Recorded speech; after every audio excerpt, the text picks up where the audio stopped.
Assalamu alaikum students. How are you all? I hope that you are all fine. Welcome to my YouTube channel The Hope 786. Please subscribe the channel and click the bell icon so that you can watch my next video. ये students आज first year English की book 1 जो short stories की है उसकी हम short story number 3 करने जा रहे हैं। इस शॉर्ट स्टोरी में पिछली शॉर्ट स्टोरीज़ की तरह इंशाल्लाह ताला मैं आपको जो है इसकी समरी टोटल, इसके थीम्स, इसके important question, important passages for the paper, हर चीज़ स्टूडेंट्स मैं आपको बताऊंगा। तो let's begin with first of all I would like to tell you about the Ray Bradbury. And Ray Bradbury was an American writer था और he was a science fiction writer था students ये।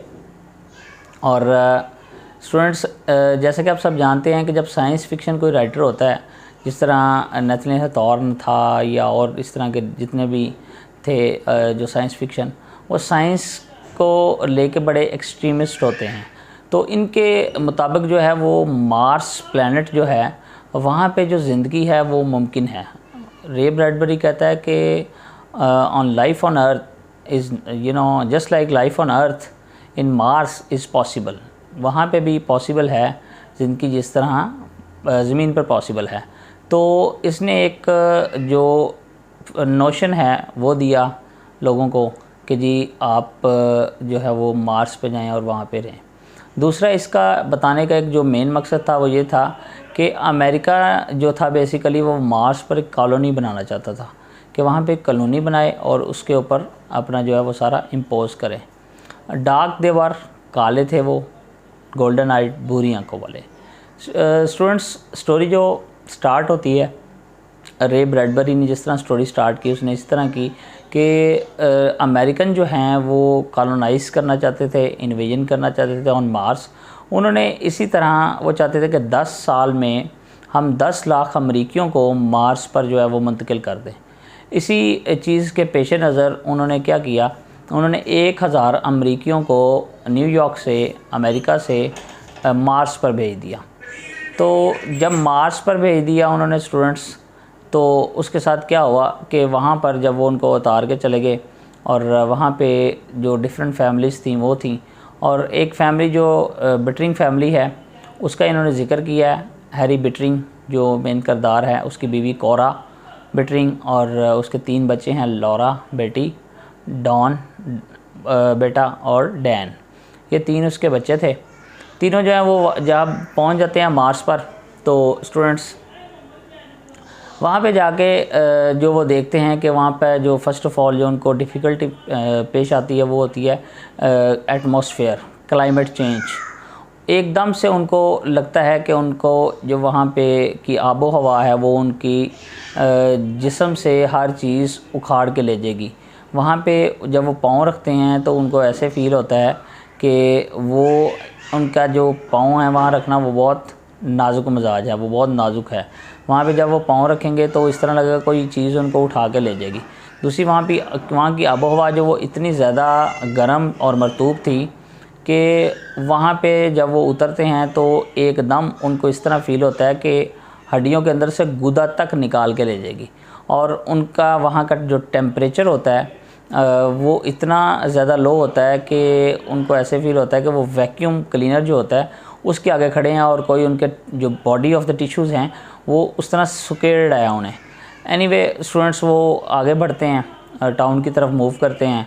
जो उनका रॉकेट होता है वो वहाँ से चला जाता है, तो वहाँ पे वो रहना शुरू कर देते हैं स्टूडेंट्स। बेटरिंग फैमिली जो है वो अपना एक अलग सेटलमेंट बना लेती है और same is the case of other families as well.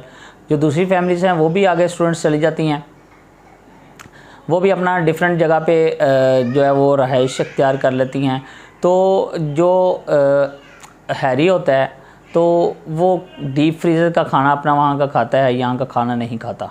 वो कहता है कि मैं यहाँ की मार्स की कोई चीज़ नहीं खाऊंगा।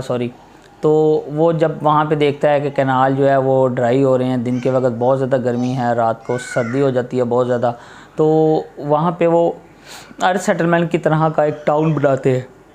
और स्टूडेंट्स वहाँ पे जब वो टाउन बनाते हैं और वहाँ पे छोटे छोटे झोंपड़े बनाते हैं, कॉटेजेस बनाते हैं, अपने रहने के लिए घर बनाते हैं,